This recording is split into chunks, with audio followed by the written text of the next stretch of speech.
Yo, c'est Haru. Je dois vous avouer un truc, quand je décide de parler d'un manga dans cette émission, je m'impose généralement deux règles. La première, et c'est évident, étant donné que celle-ci a pour but de mettre en avant des mangas édités chez nous, je dois avoir lu la totalité des tomes disponibles dans nos pays. La seconde, c'est d'éviter de parler de réédition, étant donné que je me dis que si une série a le droit à une ressortie, autant l'aborder dans un manga Sky, et laisser l'aura qu'elle aura acquise lors de sa première édition l'aider à la promouvoir. Et si je vous dis ça, c'est parce que, exceptionnellement, aujourd'hui, j'ai décidé de ne respecter aucune de ces règles. Faut dire, tes règles elles sont presque aussi random que les règles du troisième confinement. C'est ton avis, et de toute façon, si j'ai décidé de ne pas les suivre, c'est pour un cas assez particulier. Car aujourd'hui, on parle de Sido. Sido est donc un manga qui a débuté en 2005 dans le Young Jump pour un total de 25 volumes. Il est arrivé chez nous en 2007 aux éditions Panini Manga. Wow, doucement.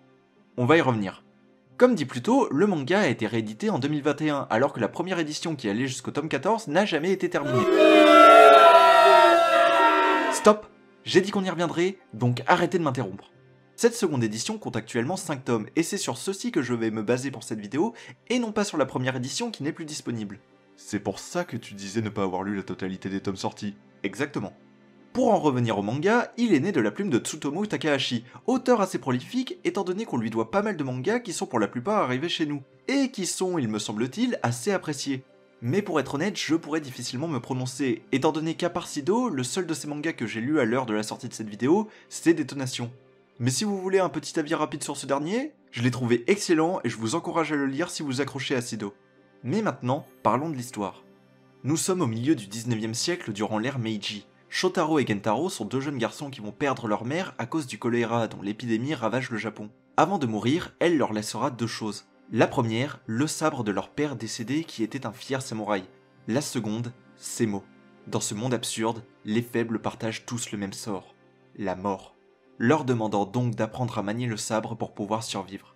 Dès lors, nous suivrons le chemin de ces deux frères dans leur quête de puissance pour survivre par eux-mêmes dans un Japon en période de grands troubles. Des épidémies à l'arrivée d'étrangers dans leur pays, en passant par des conflits politiques internes dans lesquels ils vont malgré eux jouer un rôle majeur. Bon, avec ce résumé et les graphismes, vous devez avoir compris que Sido c'est pas un manga joyeux, bien au contraire. On est sur un manga de samouraï dans ce qu'il a de plus sombre, en pleine période de la disparition progressive de ces derniers. Et justement, l'aspect sombre de celui-ci va se manifester par la vision que nos deux protagonistes, Shotaro et Gentaro, vont avoir sur celui-ci. Le manga va taper dur dès le début de son intrigue, en faisant mourir plusieurs de leurs proches, ce qui va immédiatement valider à leurs yeux la philosophie que leur a transmis leur mère, comme quoi leur seul moyen de survivre va être de devenir fort. Pourtant, alors qu'ils pensent avoir compris l'horreur du monde, ils vont dès le début de leur voyage se heurter à une cruauté bien plus implacable que ce à quoi ils pouvaient s'attendre. Ils vont être témoins de la barbarie humaine et se retrouveront dans des situations où, pire que de voir simplement cette horreur, ils se rendront compte de l'impossibilité pour eux d'influer positivement sur celle-ci. Et même quand ils essayeront, ce sera parfois pour des conséquences pires que ce à quoi ils s'attendaient. De son début d'histoire, Sido ne va avoir de cesse de leur montrer que les bons sentiments et la noblesse d'âme ne les aideront en rien et ne les protégeront pas de ce monde pourri. Et c'est une réalité que le manga nous partagera également à nous autres les lecteurs, à une autre échelle, en allant dans des directions complètement opposées aux histoires plus classiques du genre. Exemple, alors que les héros ne vont avoir que comme unique héritage de leur père son sabre que leur mère n'a jamais voulu vendre, ils s'en feront très vite dépouiller par une personne qui a pleinement conscience de la dureté de ce monde, et qui n'hésite pas à profiter d'enfants pour arranger sa situation, sans pouvoir le récupérer, alors que d'origine, dans ce genre d'histoire, les objets dont les personnages héritent et qui se trouvent être l'incarnation de leurs objectifs ne les abandonnent pas, ou du moins pas si tôt, ni si facilement.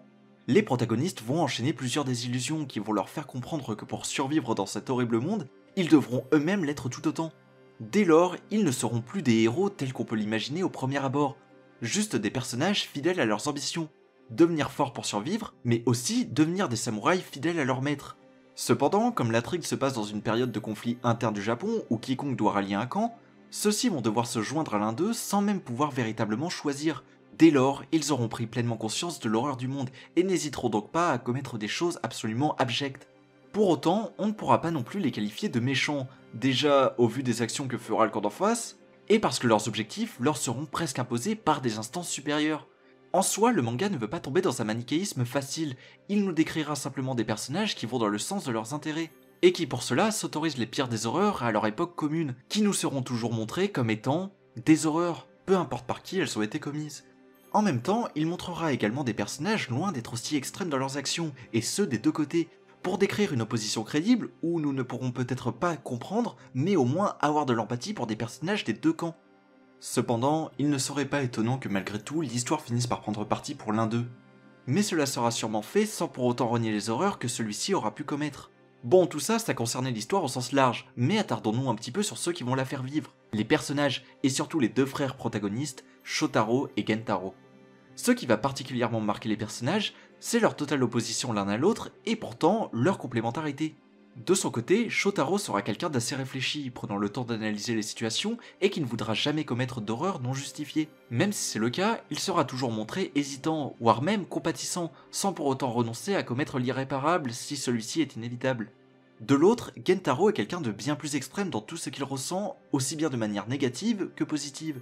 Par exemple, au début de l'histoire, dans des situations de danger, là où Shotaro voudra essayer d'aider autrui malgré les risques, Gentaro sera bien plus du genre à fuir sans prendre en compte les horreurs qui se passent autour de lui, alors que plus tard, quand il sera en situation de confiance, il n'hésitera pas à en faire trop par rapport à ce qu'on lui demande sans jamais se poser de questions comme peut le faire Shotaro.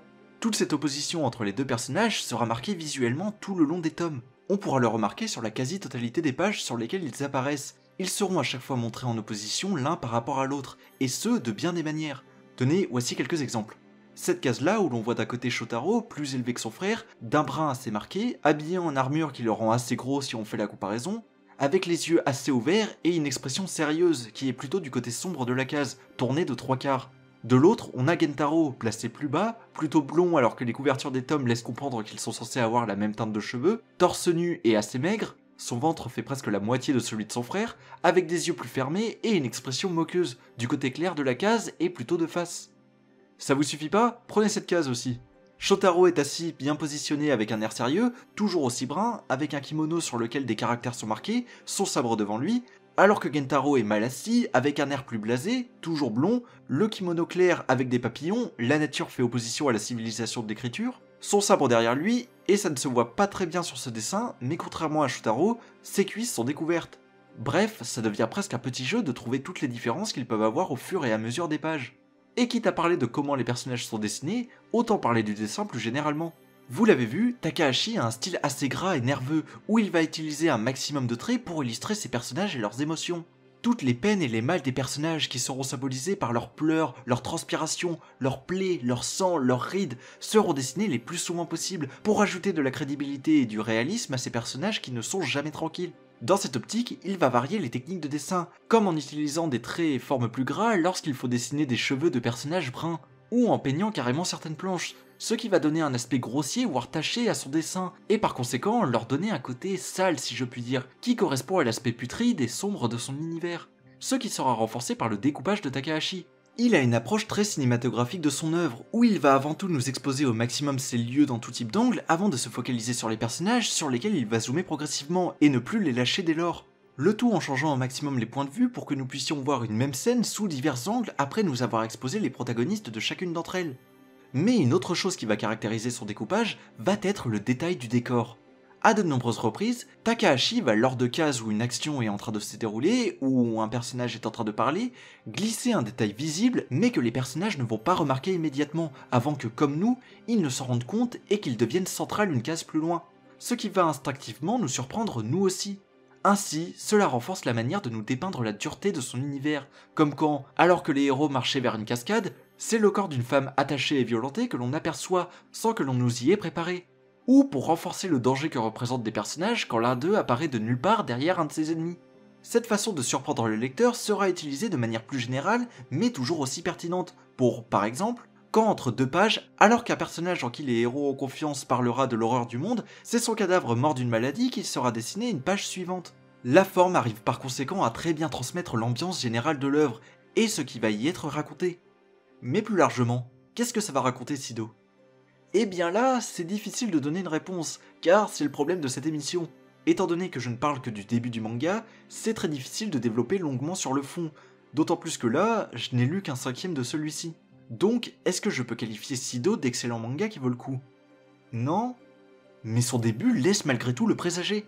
C'est un manga qui arrive parfaitement à nous exposer la dureté de son histoire, qui présente des personnages dont le développement s'amorce bien et qui ont de nombreuses possibilités pour la suite. En plus de cela, qui est servi par une forme extrêmement réussie jusqu'à présent. Un manga que j'ai adoré sur ses premiers tomes et que j'ai envie de suivre jusqu'à sa conclusion. Donc, est-ce que je vous encourage à découvrir Sido? Bien sûr que oui! Mais maintenant, je pense qu'il faut aborder le point polémique. En effet, comme je l'ai dit plus tôt, Sido est disponible chez nous aux éditions Panini. Et Panini, ce n'est clairement pas l'éditeur avec la meilleure des réputations. Entre les nombreux arrêts, le fait qu'on n'ait plus de nouvelles pour plusieurs séries, et ce pendant longtemps, et les tomes indisponibles, je comprends que cet éditeur vous inquiète. C'était mon cas.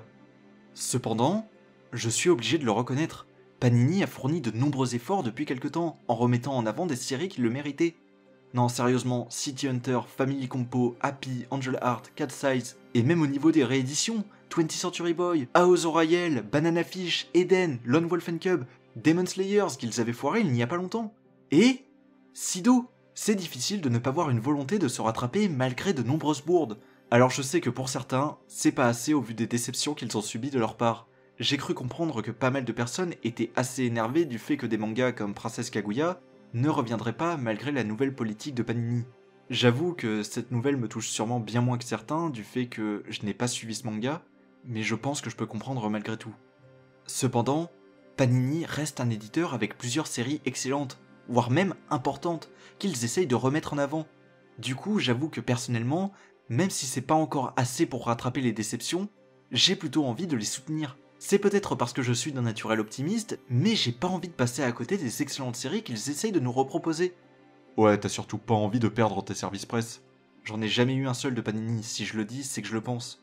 Et si je le dis, c'est aussi parce que Sido, c'est excellent et que j'ai envie que ce manga fonctionne et qu'on aille cette fois-ci jusqu'au bout. Rien qu'avec cette série seule, un maximum de com a été fait pour la mettre en avant, et au vu de ses premiers tomes, c'est justifié. Ça faisait des années que je voulais découvrir ce manga. C'était l'une des séries dont je souhaitais le plus une réédition. Autant dire que j'ai été comblé en la découvrant. 2021 est placé sous le signe de nombreuses séries excellentes. Et la commencer avec un manga que j'ai autant adoré, ça me donne envie de tout faire pour qu'il ne se plante pas. Donc je vous invite à découvrir Sido. Il est possible que l'éditeur vous refroidisse, et en soi, je ne pourrais pas vous en vouloir. Mais comme je vous l'ai dit, je préfère rester optimiste, surtout pour une série que j'apprécie autant. En tout cas, ce manga m'a surtout donné envie de découvrir bien plus de mangas de Tsutomu Takahashi, ce que je vous encourage vous aussi à faire si vous l'appréciez. Pour Sido, 5 tomes sont déjà disponibles à un prix de 7,99€ l'unité pour un rythme de sortie d'un tome tous les 2 mois. Voilà pour ce manga grand. Si vous avez lu le manga, je vous invite à dire ce que vous en avez pensé en commentaire. Sinon, comme d'hab, le petit j'aime, s'abonner, il y a le Utip, les réseaux sociaux. Et jusque dans pas très longtemps pour un nouveau manga grand, oui, je vous promets, il y en aura un autre bientôt, je vous dis, allez, c'était Haru, salut!